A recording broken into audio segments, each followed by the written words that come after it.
Selamat pagi ya di sana, senang sekali kami dapat menjumpai Anda dalam Berita Bengkulu. Bersama saya Ikhlesia Sekardinanti, tim redaksi kami telah menyiapkan berita menarik dan teraktual untuk Anda. Berikut 3 pilihan informasi utama pada hari ini. Berobat ke Kepahyang, toke sawit Desa Rana Panjang Seruma kehilangan uang lebih dari 1 miliar rupiah dan 25 gram emas.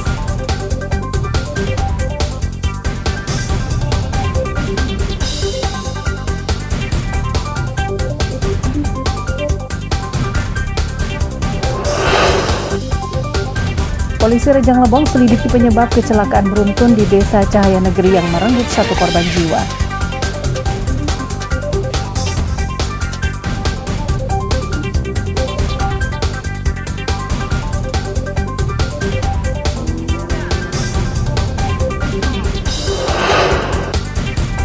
Dampak kemarau dan El Nino, ratusan hektar lahan persawahan 3 kabupaten di Provinsi Bengkulu terancam gagal panen.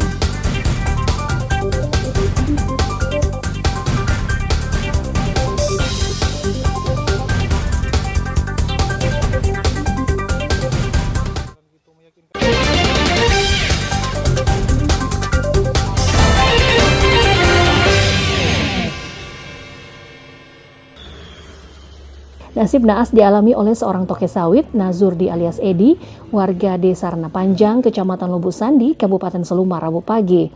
Pasalnya, uang tunai 1 miliar rupiah dan emas 25 gram miliknya raib digasak pencuri. Nazurdi mengatakan pencurian tersebut diduga terjadi sekitar pukul 10 waktu Indonesia Barat saat ia dan keluarganya pergi ke Kabupaten Kepahyang untuk berobat. 5 juta. 65 juta. Itu berikut perhiasan itu kan? Berikut perhiasan. Dan kan hari Selasa dan mencarikan duit ini di Bank Mandiri. Ada perasaan janggal dan ada yang nengok atau seperti apa? Ada perasaan janggal tapi kita janggal kita tidak tahu kan. Tapi kan di rumah makan tadi kan waktu kita bawa kantong itu ada yang nengok terus dari itu bisa bertatap mata dari jauh-jauh. Nah, tapi bukan kita menuduh, bukan kita ini kan tidak tahu kan namanya warung. Dan pertama kali ditahu bahwa rumah dibobol nih jam berapa lah? Jam 5 sore. Jam 5 sore kan ya? Langsung melapor ke polsek gitu kan ya? Kita kesini langsung melapor Pak Kades dulu. Pak Kades dulu. Nah, setelah adik-adik apa keluarga sini lapor polsek. Di tempat rumah Pak Nazurdi atau biasa dipanggil Pak Ed. Kami masih terus dan berulang-ulang ya untuk melakukan olah dan identifikasi tempat kejadian perkara. Untuk dari hasil sementara ada modus operandi yang dilakukan oleh pelaku. Caranya adalah merusak pintu jendela kayu atau kaca dengan cara dicongkel. Kemudian kan ada talinya juga dicongkel juga. Jadi kan 2 lapis, ada jendela kayu kaca. Kemudian setelah berhasil masuk, kemudian pelaku menuju kamar korban yang berada di ruang tengah. Jadi sudah berada di ruang tengah, diduga pelaku langsung mencongkel ya, karena pintunya itu kan dalam keadaan terkunci. Dicongkel. Setelah itu, setelah terbuka masuk, kemudian diduga pelaku udah langsung mengacak-acak korban kamar. Kerugian korban ditaksir mencapai 1,06 miliar rupiah. Pencurian telah dilaporkan ke polisi dan saat ini masih diselidiki. Korban berharap pelaku segera ditangkap. Rian Blay melaporkan dari Seluma.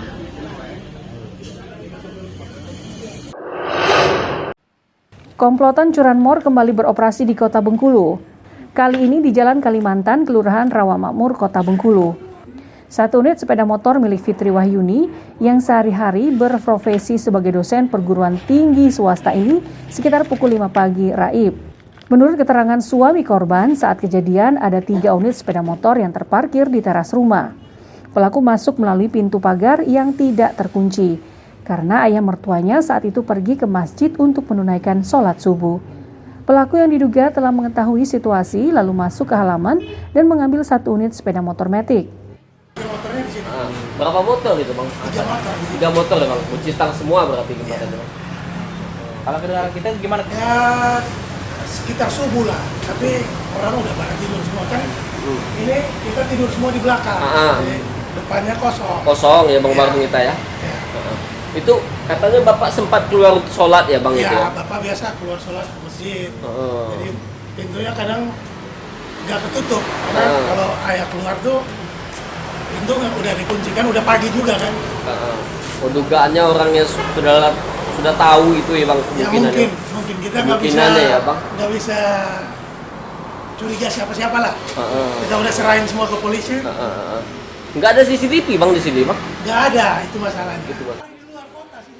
Ditambahkan Sutan, saat kejadian, para penghuni rumah lainnya masih terlelap tidur dan tidak menyangka pencuri masuk ke halaman rumah. Biasanya usai pergi ke masjid, pagar rumah memang tidak dikunci karena hari sudah pagi.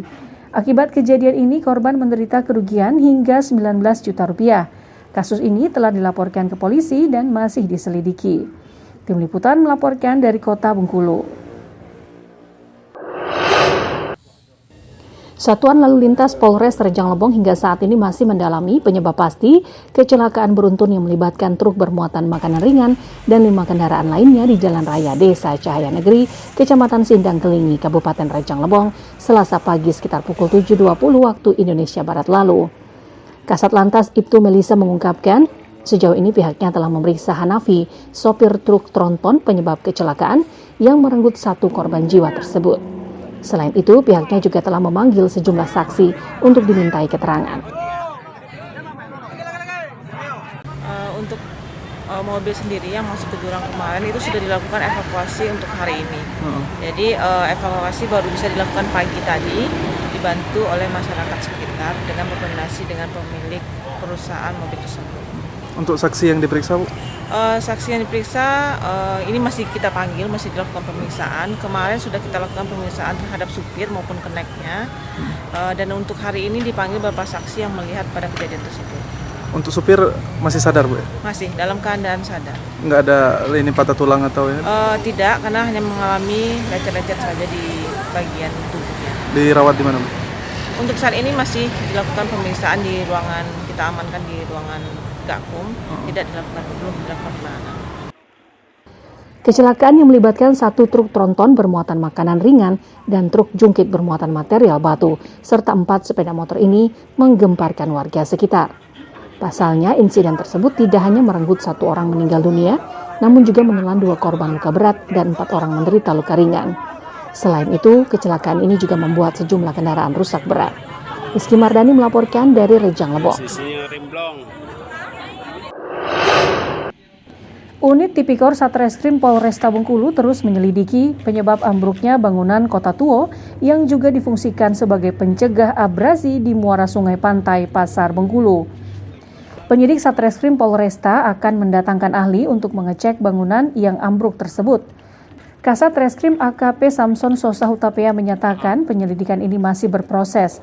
Sejumlah saksi sudah dipanggil dan dimintai keterangan. Di tahapan penyelidikan ini, polisi masih mengumpulkan dokumen-dokumen terkait pembangunan kawasan Kota Tuo tersebut. Dari kementerian, yang pasti kami selalu koordinasi dengan Polda, karena nanti pasti akan kami undang ahli fisik untuk mengecek dari awal perencanaan sampai terjadinya kerusakan pada bangunan tersebut. Untuk hambatannya apa Bang ini penyelidikan Kota Tuo ini sejauh ini Bang? Hambatannya kami masih mengumpulkan dokumen-dokumen. Sudah ada penggeledahan Bang ini Bang? Belum. Kota Tuo ini memang Polres yang melakukan? Iya, untuk sementara ini Polres yang melakukan penyelidikan awal. Kontraktornya udah diminta klarifikasi? Belum. Pihak pejabat Pemkot Bang sudah minta keterangan? Siapa Bang ini Bang? Yang pasti dari Dinas Pekerjaan Umum. Bangunan objek wisata Kota Tuo yang terletak di Kelurahan Pasar Bengkulu ini sebagian ambruk Februari lalu. Padahal bangunan itu baru 15 bulan diresmikan dan menelan anggaran 15,8 miliar rupiah dari APBN dan APBD. Tim Liputan melaporkan dari Kota Bengkulu.